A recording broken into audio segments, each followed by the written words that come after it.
नमस्कार। ओम दुम दुर्गाय नमः।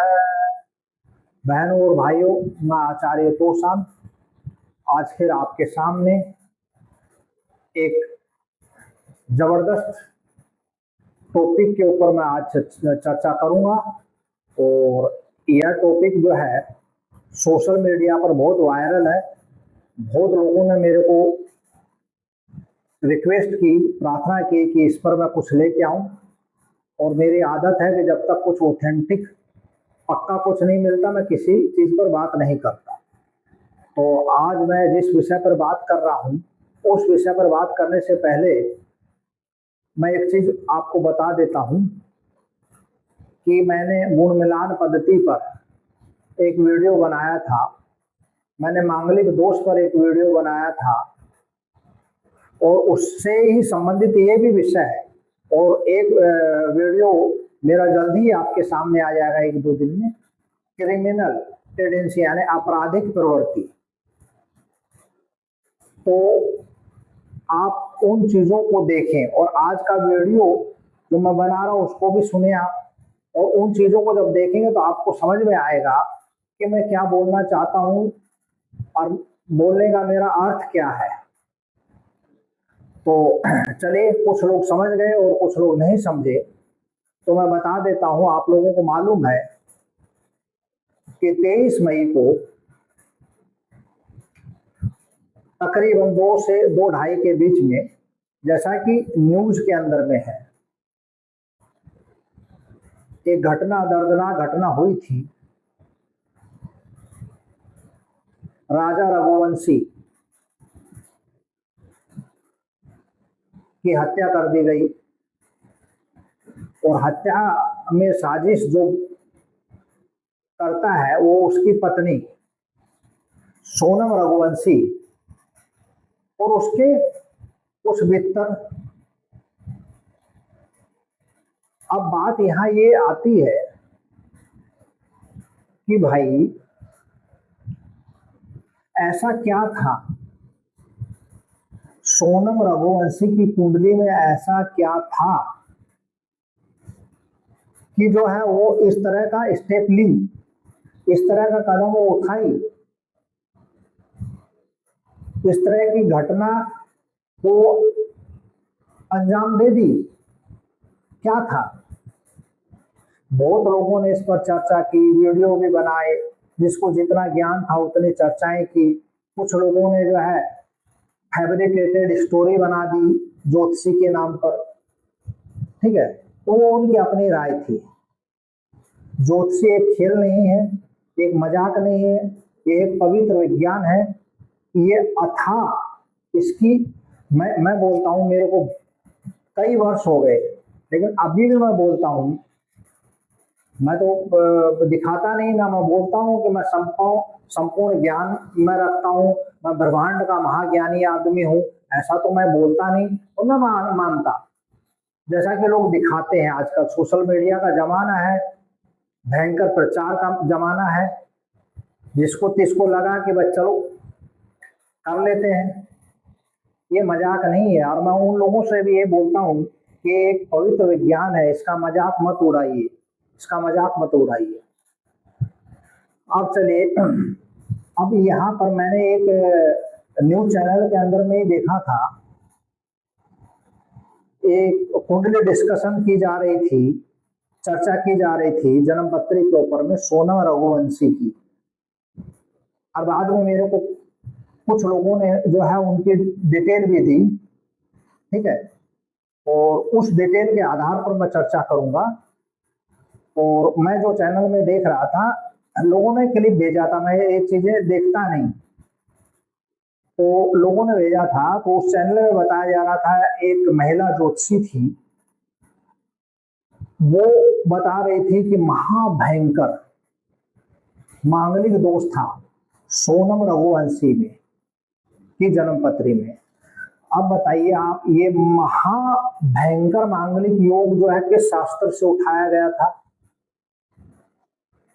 भाई, कोई बोलता है कि मंगल दोष छू लिया, कोई बोलता है कि डबल मांगलिक हो गया, कोई बोलता है चीरा मांगलिक हो गया, कोई चंद्र लगन से मांगलिक, कोई शुक्र लगन से मांगलिक, पता नहीं क्या क्या करते रहते हैं।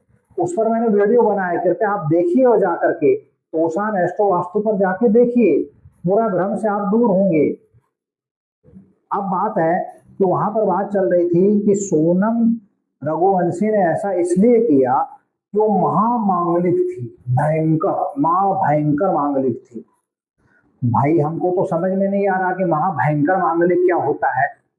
बाकी के जो 8 ग्रह बचे वो फिर किधर चले गए थे क्या, वो हवा में लटक गए थे क्या? पूरा गेम में मांगलिक खेल गया तो बाकी के ग्रह का क्या रोल था कुंडली में? मैंने जो है कुंडली मिलान पद्धति में भी बताया हुआ है कि खाली मंगल पर फोकस नहीं करने का, कुंडली में सबका अलग अलग ग्रह होते हैं और घर होते हैं, वर्गा होते हैं जिन पर चर्चा की जाती है विवाह के समय में, है उन पर कोई चर्चा ही नहीं है। महामांगलिक योग, भैया ठीक है, एक व्यक्ति चला गया, उसकी हत्या हो गई, उसके परिवार के मैं साथ हूं, है लेकिन ये क्या है मतलब महामांगलिक? अरे कितने लोग आपको मिल जाएंगे इस तरह के, क्या सबने हत्याएं करवा दी क्या? ऐसा कुछ भी नहीं होता। सबसे पहले तो चलिए मैं बता देता हूं जो मेरे को डिटेल मिली है सोनम रघुवंशी की। 20 अगस्त 2000 6:05 शाम का समय, यानी 6:05 PM, इंदौर मध्य प्रदेश का समय है। ठीक है, सबसे पहले तो मैं बता दूं यहां पर कि ये मांगलिक है ही नहीं। जो भी ज्योतिषी इसको मांगलिक करार दे रहे हैं, मैं उनसे भी क्षमा चाहता हूं, मैं उनकी तरह ज्ञानी व्यक्ति नहीं हूं, लेकिन इतना जरूर बोलूंगा कि ये आप ज्योतिषी का मजाक मत उड़ाइए, इस महान विज्ञान का मजाक मत उड़ाइए। आप लोगों के इस कर्म के कारण दूसरे जो अच्छे व्यक्ति हैं उनको भी लोग शंका की दृष्टि से देखते हैं, उन पर भी शक करते हैं। ऐसा मत कीजिए आप, ऐसा करके आप अपने पाप कर्म को जागृत कर रहे हैं। भाई पाप कर्म कैसे जागृत होता है? जब आप गलत सलाह देते हैं, भ्रम फैलाते हैं, ये पाप ही कर्म है आप लोगों का, ये मत कीजिए आप। मैं ना तो कोई प्रचार के लिए कर रहा हूँ, ना मेरे को कुछ ऐसा है कि भाई मैं किसी से आप लोगों से कुछ डिमांड कर रहा हूँ। मैं चाहता हूँ कि जो चीजें सही है वो आप लोगों तक आए, इसलिए मैं ये बात कर रहा हूँ। तो अब बात देखिए, मैंने पहला शब्द ये क्या बोला था कि ये मांगलिक है ही नहीं। मेरा मांगलिक दोष पर वीडियो बनाया हुआ, मैंने साफ लिखा है, आप जाके वहां देखिए, साफ मैंने बोला है उस वीडियो के अंदर में कि कहाँ पर मांगलिक दोष होता है, नहीं होता है, क्या होता है, सब बोला। आप इसकी जो मैं डिटेल है उसके आधार पर इसकी जो कुंडली बनती है वो मकर लगन की कुंडली बनती है, और मकर लगन की कुंडली में मंगल जो है वो चौथे घर का स्वामी है, जो इसके 7वें घर में बैठा हुआ है। सबसे पहले तो मैं बता दूं कि मंगल इसका कार्यात्मक शुभ ग्रह अशुभ ग्रह है ही नहीं। अब कहीं का स्वामी बन के कहीं तो बैठेगा ना, मैं 7वां में बैठ सकता था, तीसरा में, चौथा में, कहीं भी बैठ सकता था, ठीक है, तो वो कहीं तो बैठेगा ना, कुंडली के बाहर तो बैठेगा नहीं। और ये जो है मकर लगन की कुंडली मेरे पास बहुत है ऐसी, जिनमें मंगल चौथा घर का स्वामी और 7वें में बैठा हुआ है, और उनके शादी विवाह सुख संपन्न चल रही है, बच्चे हैं, खुशी जीवन वो लोग जी रहे हैं, उनमें तो महाभयंकर मांगलिक दोष नहीं है। जैसा कि बताया टीवी चैनल में, मेरे को बुरा लगता है इस तरह की बातें जब कोई ज्योतिषी के बारे में करता है या ज्योतिष के बारे में इस तरह की बातें करते हैं। मैं बोलता हूँ भैया ठीक है, आप अपना कर्म तो करो, लेकिन ऐसा मत करो कि आपका वर्तमान भी खत्म हो जाए, ऐसा काम मत करो। अब बात ऐसा है कि मैं किसी का यहाँ पक्षपात भी नहीं कर रहा हूँ, कुछ भी नहीं कर रहा हूँ, मैं चीजों पर आ रहा हूँ यहाँ पर। अब बात यह है कि पहले तो ये देखना चाहिए कि भाई जिस व्यक्ति की शादी की जा रही है, चाहे वो लड़का हो या लड़की हो, उसके विवाह के लगन के हिसाब से, हर कुंडली में लगन के हिसाब से होता है। चीजें अलग घर होते हैं, अलग ग्रह होते हैं, तो वो घर कैसे, क्या उन पर कोई निगेटिव ग्रह का प्रभाव तो नहीं है? क्या शादी वाले जो ग्रह दिखा रहे हैं उसकी कुंडली में वो शक्तिहीन तो नहीं है? वर्गा में उसकी क्या पोजीशन है? क्या किसी निगेटिव प्लेनेट से पीड़ित तो नहीं है? विवाहिक गठबंधन लंबा चलेगा या नहीं चलेगा? बेड कंफर्ट है कि नहीं है? यानी सैया सुख शादी के बाद वाला वो है कि नहीं है? हैं? खाली मंगल को देख लेते हैं कि चौथा में आ गया, सातवां में आ गया, आठवां में, 12वां मांग लेगा, भैया केस किस्सा खत्म। आप मेरी बातों को अपने परिवार में मैच कर लीजिए। आपके परिवार में कई लोगों का होगा मंगल 7वें में बैठा हुआ होगा, या पहले में बैठा होगा, या चौथे में बैठा होगा, लेकिन वो सुखी जीवन ही जी रहे हैं। ऐसा क्यों हो रहा है? क्योंकि लगन के हिसाब से अलग अलग ग्रह होते हैं जो शादियों को दिखाते हैं, जो विवाह को दिखाते हैं, वो अच्छी अवस्था में है उनके, इसलिए वो सही है। चीजों को समझना है। अब बात उठती है यहाँ पर कि इसकी कुंडली में विवाह यानी मकर लगन इसकी कुंडली है सोनम रघुवंशी की। तो अब मैं राज रघुवंशी के बारे में भी चर्चा करूंगा। हालांकि वो अब इस दुनिया में नहीं है, इसको उसकी आत्मा को शांति दी, लेकिन चर्चा करूंगा क्योंकि लोगों को डिमांड हो सकती है ऐसी, तो चर्चा करूंगा। ठीक है। अब बात ये आती है कि भाई इसकी शादी कौन दिखाता था इस कुंडली में? तो मैं बता दूं, चंद्रमा, शनि, मंगल, सूर्य और गुरु। फिर से बोल दूं, चंद्रमा, मंगल, शनि, सूर्य और गुरु, ये इसकी शादी को दिखाते हैं। या शादी के बाद में सुख मिलेगा कि नहीं मिलेगा, विवाहिक गठबंधन चलेगा कि नहीं चलेगा। ठीक है। अब चलिए मैं एक एक चीज पर यहां आता हूं। सबसे पहला चीज तो ये देखना होता है, जैसा कि मैंने एक वीडियो बनाया था इमोशनल अटैचमेंट, लव अफेयर्स पर, या लव मैरिज सक्सेसफुल होगी कि नहीं होगी, वो भी वीडियो मेरा जाके देखिए ना। तो अब बात ये उठती है, उसमें मैंने साफ लिखा था कि इमोशनल अटैचमेंट होगा कि नहीं होगा किसी का। तो उसके अंदर में भी मैंने जो लिखा वो कॉम्बिनेशन को आप जाकर करके वहां देखिए, समझ जाएंगे आप अच्छी तरीके से। मैंने उसमें लिखा था कि यदि मंगल का संबंध 7वें घर से होता है, तीसरे घर से होता है, 5वें घर से होता है, पहले घर से होता है, चाहे वो शुभ हो, उससे कोई मतलब नहीं है। इसके अलावा जो है दूसरे घर का स्वामी का संबंध या पहले घर का स्वामी का संबंध 5वें घर से हो, मैंने लिखा, पूरा वीडियो देखिएगा, मैं वापस इन चीजों को नहीं बोलूंगा। ठीक है। तो इमोशनल अटैचमेंट होता है, इसको पहचानना जरूरी है। इमोशनल अटैचमेंट मतलब वही लव अफेयर्स वगैरह। अब बात यहाँ उठती है कि इसका दूसरे घर का स्वामी शनि, शनि क्या दिखाता है? प्रोफेशनल स्टेटस है इसका। मैरिज के बाद में मैरिज कंटिन्यूटी होगी कि या डिस्टर्बेंस होगा, फैमिली ग्रोथ है कि नहीं है, बहुत कुछ दिखाता है। मैं मुख्य बिंदुओं पर ही बात कर रहा हूँ। तो अब इसका शनि जो है वो कहाँ बैठा हुआ? 5वें घर में। ठीक है। यानी कहने का मतलब है कि emotional matters linked to status, clear? यानी इमोशनल मैटर स्टेटस से संबंध बना रहे हैं, क्लियर? अब बात उठती है आगे, जैसे मैं जाता हूं वर्गा के अंदर में, तो वर्गा के अंदर में अगर मैं बात करूं नवांशा चार्ट, जो कि शादी के लिए भी देखा जाता है ना, तो नवांशा चार्ट में शनि की पोजीशन कहां पर आ गई? 8वें घर में।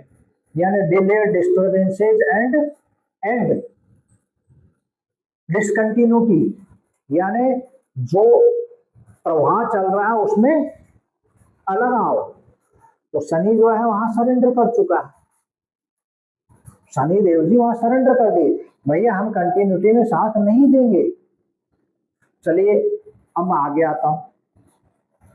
मैंने मंगल का नाम लिया था, मंगल कार्यात्मक शुभ है, मैं बोल दिया ये मांगलिक नहीं है, लेकिन मंगल चौथे घर का स्वामी है, जो इसका माइंड इंक्लाइनेशन है कि माइंड किस तरह का हो सकता है, आत्मा स्पिरिचुअल इंक्लाइनेशन यानी आध्यात्मिकता की ओर झुकाव है कि नहीं है, मदर का स्वास्थ्य कैसा होगा, शादी के बाद में वैवाहिक सुख है कि नहीं है, ये मंगल दिखाता है। अब मंगल बैठ गया इसका कहां पर, 7वें घर में, चंद्रमा की राशि में, कर्क राशि में।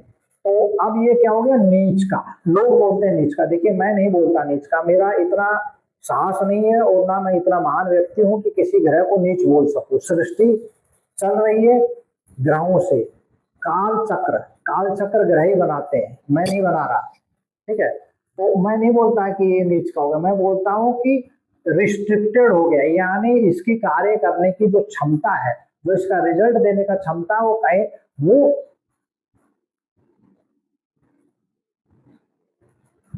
उस स्तर का नहीं है, वहां कमी आ गई है। अब क्या है, चौथा घर का स्वामी है, तो यानी शादी के बाद में वैवाहिक सुख शांति है कि नहीं है, तो वो दिखाता है कि वहां पर कष्ट है, प्रॉब्लम है, मानसिक सुख शांति जो है वह डिस्टर्ब होगी। और इसके पहले की बारे में भी मैं बता दूं कि जैसा मैंने बताया कि माइंड, तो इस तरह का आदमी का माइंड ही क्या होता है, वो कभी भी सेटिस्फाइड नहीं रहता, वो विचलित होता है। ये शादी के बाद ये घटना तो नहीं, ये पहले से भी ऐसा ही था। अब देखिए, अब जैसा कि बताया गया था उस वीडियो में देखा था, महामांगलिक योग कर दिया गया। अरे भैया, तो फिर आप दूसरे कॉन्सेप्ट पर भी आप चले जाइए ना, जिन पर मैं बता रहा हूं कि अब जो है चंद्रमा जो है वो मंगल की राशि में, मंगल चंद्रमा की राशि में, तो ये महापरिवर्तन योग हो गया राशि का, और वो भी केंद्र हाउस में, यानी केंद्र के घरों में। तो ये तो एक दूसरे के रिजल्ट को बूस्ट करना चाहिए, बढ़ाना चाहिए, फिर ऐसा क्यों नहीं हुआ। मैं तो भैया जो जो जो ट्रेडिशनल एस्ट्रोलॉजी बोलते हैं उसी कॉन्सेप्ट की बात कर रहा हूं ना, लेकिन वो है ही नहीं, वो रियलिटी है ही नहीं, वो सच्चाई नहीं है। अच्छा, अब बहुत लोग नीच भंग के बारे में बात करते हैं, तो चलिए यहाँ पर नीच भंग योग भी हो गया। अब कैसे हुआ, मंगल जो है चंद्रमा की राशि में है, और मंगल केंद्र घर में ही है, और चंद्रमा भी केंद्र के घर में ही है, तो भैया नीच भंग हो गया। तो नीच भंग हो गया तो दोष ही नहीं लगना चाहिए, कुछ प्रॉब्लम ही नहीं होना चाहिए, है कि नहीं, यही तो है। लेकिन मैं इन चीजों को बोलता ही नहीं, मैं मानता ही नहीं, ये चीजें सार्थक ही नहीं है, सच्चाई से कोसों परे है, कुछ भी नहीं इन चीजों में, कुछ भी नहीं, कोई नीच भंग वगैरह नहीं होता। इस पर भी मैं वीडियो लेके आऊंगा आगे। अच्छा, अब बात पर मैं आता हूं, मंगल के बारे में मैंने बताया। अब देखिए, मैंने सूर्य के बारे में बात की थी कि विवाह के बारे में सूर्य भी दिखाता है, तो सूर्य क्या दिखाता है, मैरिटल टाई, विवाहिक गठबंधन। और विवाहिक गठबंधन लंबा चलेगा या विच्छेद हो जाएगा, विच्छेद होने का कई कारण हो सकते हैं। चलिए, यहाँ तो जो है वो एक हत्या हो गई, लेकिन कई बार ऐसा भी होता है कि कोई एक्सीडेंट में चला जाता है, कोई बीमारी से चला जाता है, कोई लड़ाई झगड़े में साथ छोड़ देते हैं, तो वो सब विवाहिक गठबंधन का विच्छेदन ही माना जाता है ना। तो अब बात ये होती है कि सूर्य जो है वो सिंह राशि में ही बैठा हुआ है, अपनी राशि में। बोलने वाले बोल रहे हैं अपनी राशि में सूर्य मजबूत है, ये है वो है। अरे भैया, अब थोड़ा सा ध्यान दीजिए कि उसका जो सूर्य है वो राहु से पीड़ित है। अब कई लोग बोलेंगे, अरे भैया राहु तो 7वें घर बैठा है और आप बोलते हैं राहु से पीड़ित है, मानसिक प्रॉब्लम है क्या आपको? तो मेरे को नहीं है भाई। जब राहु राशि परिवर्तन किया था तो 44 मिनट का समय हुआ था। आप 5 डिग्री प्लस माइनस में आ जाइए, तो वहां सूर्य पीड़ित है राहु से। यानी इस तरह का आदमी को इजी गेन चाहिए लेकिन मिलेगा नहीं। एक्स्ट्रा मैरिटल अफेयर्स होंगे, 8वां घर ये भी दिखाता है। वो उसके लिए अलग भी चीजें, अलग भी बिंदु हैं, उस पर मैं चर्चा बाद में ही करूंगा किसी वीडियो में कि एक्स्ट्रा मैरिटल अफेयर क्या होता है, ठीक है। अब जो है सूर्य क्या होता है, आत्मा का कारका भी होता है। सूर्य लीगल इश्यूज को भी दिखाता है। सूर्य पुलिस का कारका होता है, कानून का कारका होता है, लॉ का कारका होता है। यानी कि लीगल प्रॉब्लम या कानूनी प्रॉब्लम, वैवाहिक गठबंधन में समस्या ये दिखाता है साफ साफ, यहाँ पर एकदम क्लियर कट दिखाता है। अच्छा, अब बात करता हूं मैं यहाँ आकर करके इसका गुरु के ऊपर में। गुरु जो है वो 12वें घर का स्वामी है और 5वें घर में बैठा है। देखिए, मैंने जो एक वीडियो बनाया था इमोशनल अटैचमेंट यानी लव अफेयर वाला या लव मैरिज वाला और क्रिमिनल टेंडेंसी वाला, वो आप देख पाएंगे, शायद कल तक देख लेंगे क्योंकि वो अपलोड हो जाएगा। तो उसमें मैंने साफ लिखा था कि भाई ये क्या चीज होती है। उसमें अगर क्रिमिनल टेंडेंसी है तो 12वें घर के स्वामी का रोल होता है, राहु का रोल होता है, छठे घर के स्वामी का रोल होता है। इसके अलावा वहां पर जो है अगर मंगल नेगेटिव है तो उसका रोल होता है। यहाँ मंगल नेगेटिव नहीं है इस कुंडली में, मैं फिर बोल रहा हूँ, ठीक है। लेकिन अब 12वें घर का स्वामी जो है 5वें घर में है, जो लव एंड इमोशंस दिखाता है। और 12वां घर क्या है? प्लेजर सीकर नेचर, घूमना फिरना, मौज मस्ती, यानी ऐसा स्वभाव जो प्लेजर सीकर नेचर का होता है। प्लेजर सीकर किसी भी तरह करते हैं, कुछ लोग मौज मस्ती करते हैं, कुछ खाने पीने में, कोई जुआ सट्टा में, कोई इधर उधर का इमोरल एक्टिविटीज यानी असामाजिक गतिविधियों में। तो 5वें घर में है इसका, तो वो भी बात इंडिकेशन है कि प्लेजर सीकर था, इमोशनल अटैचमेंट वगैरह था, पहले से ही था, ठीक है।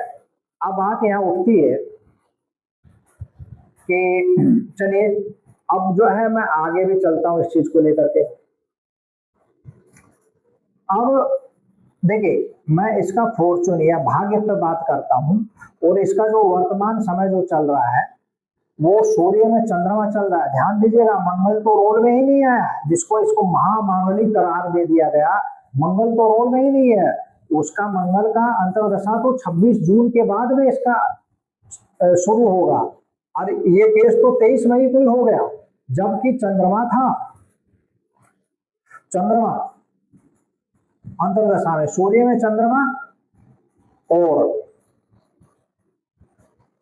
प्रियंत्र दशा जो इसको चल रही थी वो शुक्र की, ठीक है। तो चलिए अब मैं बात बताता हूं यहां पर इसका। देखिए, इसका भाग्य दिखाता है बुध। बुध जो है केवल भाग्य नहीं दिखाता, स्पिरिचुअल लर्निंग यानी आध्यात्मिक शिक्षा, स्पिरिचुअल इंक्लाइनेशन, आध्यात्मिक झुकाव, ग्रेस कृपा, चाहे वो गुरुओं से मिले, चाहे किसी अच्छे व्यक्ति से मिले, किसी से भी मिले, माँ बाप से मिले, और पूर्व में किए गए कर्मों का परिणाम, ठीक है। तो इसका जो बुध है वो 8वें घर में है और सूर्य से 90% तक पीड़ित है, यानी सीधा सीधा इंडिकेशन है था कि इसमें कोई स्पिरिचुअल लर्निंग नहीं थी, कोई आध्यात्मिक झुकाव नहीं था। पहले के भी इसके कर्म ऐसे थे जो इसको कोई खुशी नहीं दे सकते थे, ठीक है, और भाग्य साथ नहीं देगा। यहां तक कि फादर का फॉर्चून भी रिवर्सल, यानी फादर का भाग्य भी इसकी कुंडली के कारण चोट खेत में आ जाएगा, यानी बदल जाएगा, पलटी खा जाएगा। आ ही गया ना भाई, जिसकी लड़की जो है हत्या के केस में है, उसका फादर तो वैसे समस्या में आ गया ना, सीधी सी बात है। तो साफ दिखाता है कि इसके कारण इसके पिता को भी समस्याएं होंगी, तो हुई हैं, चल रही हैं और आगे भी रहेंगी। चलिए अब जो है मैं ये दिखाता हूं और यहाँ पर बात भी करता हूं कि वर्तमान कर्म जो है आदमी कैसा करेगा, अच्छा कि खराब। ये वर्तमान में वो संघर्ष करेगा कि आगे बढ़ेगा, या उसका कुटुंब चलेगा कि नहीं चलेगा। ये 10वां घर, और 10वां घर का स्वामी शुक्र, 8वां घर हाउस ऑफ ओब्स्ट्रक्शन, डिले, डिस्टर्बेंसेज, यानी देरी, रुकावट, कष्ट, दुर्भाग्य, जो 8वां घर उसमें बैठा। यानी वर्तमान में भी ये व्यक्ति जो है इस जन्म में भी अच्छा कर्म तो नहीं करेगा, क्लियर कट है, क्लियर कट है। और कहाँ अच्छा कर्म हुआ है बताइए आप? कुछ भी नहीं हुआ। अच्छा, अब बात यहाँ पर उठती है कि अगर मैं जो है D9 में भी इसका जाऊं, यानी नवांशा चार्ट में, तो नवांशा चार्ट का लगन का ही बन रहा है और वहां पर राहु बैठा हुआ लगन में। Again it means no marital happiness, विवाहिक सुख सुविधा या विवाहिक खुश नहीं, जीवन सुखी नहीं है, डिस्टर्बेंस में है। इसके अलावा चौथा घर का स्वामी जो मंगल है, विवाह के बाद में सुख शांति या मानसिक शांति दिखाता, वो भी छठा घर हाउस ऑफ डिस्प्यूट इंजरी और लॉसेज में है, यानी चोट फेट और नुकसान वाले घर में है। इसके अलावा जो चंद्रमा है, जो मेन इसका शादी को दिखा रहा है, वो भी जो है वर्गा चार्ट में D9 में नेगेटिव है, जो वहां बन रहा है, विस्पत से पीड़ित है, खत्म। तो साफ इंडिकेशन दिखाता है कि इसको मैरिटल कोई सुख शांति नहीं है, इसका वैवाहिक जीवन खत्म है, नष्ट भ्रष्ट है, वो कभी भी नहीं चलेगा। ठीक है। अब बात यहाँ पर ये उठती है कि आप लोग कहीं बोलेंगे कि महाराज आप पहले से कहाँ गए थे, अब आकर के गाल बजा रहे हैं। तो भैया मेरे पास ये कुंडली डिस्कशन के लिए नहीं आई थी। जो लोग मेरे को पुराना जानते हैं उनसे पूछिए, मैं 50 कुंडलियां देखने के बाद में किसी एक कुंडली को ओके करता हूँ, क्योंकि मैं गुण मिलान पद्धति को नहीं मानता। मैं मंगल दोष के लिए वीडियो बना चुका है, मैं बहुत कुछ देखता हूँ, आप मेरे सारे वीडियो जाके देख लीजिए। तो मैं बाद में गाल बजाने नहीं आया। लोगों ने बोला था कि मैं कुछ बनाऊं, जो सच्चा चीज है उसको आपके सामने लेके आऊं, तो मैं आ गया। तो अब ऐसा है कि भैया कोई मेरे को बोला नहीं, दिखाया नहीं, तो मैं क्यों चर्चा करूंगा। लेकिन इसलिए चर्चा के लोगों की डिमांड थी, इससे मेरे को कोई लाभ थोड़ी है, कोई लाभ नहीं है मेरे को इससे। ठीक है। अब बात यहाँ पर ये उठती है कि भाई आप अपने लड़का या लड़की का किसी का विवाह करते हैं तो कृपया करके कुंडली का संपूर्ण विश्लेषण कराइए। केवल मांगलिक दोष को मत पकड़िए, है मत पकड़िए इन चीजों को, नहीं भ्रम में रह जाएंगे, धोखा हो जाएगा। कुंडली का संपूर्ण विश्लेषण होता है, बहुत कुछ देखना होता है। जैसा कि मैंने बोला कि मांगलिक दोष लागू भी है कि नहीं है, गुण मिलान पद्धति के बारे में मैंने बोल दिया निरर्थक है, नाड़ी दोष के बारे में बोल दिया मैंने निरर्थक है, कोई कुछ नहीं है, इसमें बकवास है सब चीज। ठीक है। क्रिमिनल टेंडेंसी यानी आपराधिक प्रवृत्ति, चाहे वो लड़का का कुंडली और लड़की का, वो है कि नहीं, बड़ा जरूरी है ये चीजें देखना। इन चीजों को देखना है। आप अपने बच्चा बच्ची का शादी अपने सामर्थ्य के हिसाब से कराते हैं, आपके पास धन है तो आप लाखों करोड़ों खर्चा कर देते हैं। कोई व्यक्ति अगर कमजोर हो बेचारा अपनी क्षमता के हिसाब से कर देता है, लेकिन अच्छे व्यक्ति से संपर्क करने का ना तो आपके पास समय है और ना आपके पास धन है, माफ कीजिएगा। ठीक है। तो मेरी बातों का बुरा नहीं मानना, मेरी चीजों को आप समझिए और इन चीजों पर ध्यान दीजिए कि मैं क्या बोलना चाहता हूँ। और आज समय काफी हो गया, लेकिन मैं जो है राजा रघुवंशी की कुंडली अगले भाग में डिस्कस करूंगा कि आखिर क्या चीज थी कि उसकी हत्या हुई। मैं उस पर बात करूंगा कि हत्या हुई, मैं कोई आंगलिक मांगलिक दोष पर बात नहीं करता। ठीक है। क्या था कि उसकी उम्र ज्यादा थी ही नहीं, मैं उन पर चर्चा करूंगा। तो इसलिए जो है आप वीडियो को शेयर कीजिएगा, सब्सक्राइब कीजिएगा, लाइक कीजिएगा, इसमें आपका कोई धन नहीं जाता। आज के लिए इतना ही।